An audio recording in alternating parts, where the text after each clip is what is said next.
கர்த்தருடைய நாமத்துக்கு மகிமையுண்டாவதாக. இன்றைய வார்த்தை ஏசாயா 49:23. நான் கர்த்தர், எனக்கு காத்திருக்கிறவர்கள் வெட்கப்படுவதில்லை.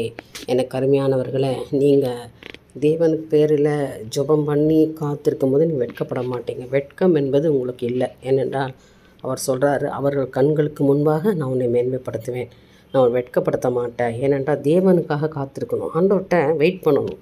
கர்த்தர் சில நேரங்களில் நமக்கு தாமதிக்கிற மாதிரி தெரியும், ஆனாலும் அந்த தாமதத்தாலும் அதில் ஒரு மிகப்பெரிய ஒரு அற்புதத்தை வைத்திருப்பார் என்று சொல்லி நீங்கள் நம்பணும், விசுவாசிக்கணும்.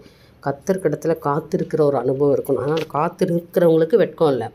தேவனுடைய சமூகத்தில் காத்திருந்து ஜெபிக்கிறவங்களுக்கு இன்றைய தினம் வெட்கம் இல்லை. இன்றைய தினத்தில் கர்த்தர் உங்கள் ஜெபத்துக்கு பதில் கொடுப்பார். அல்லேலூயா.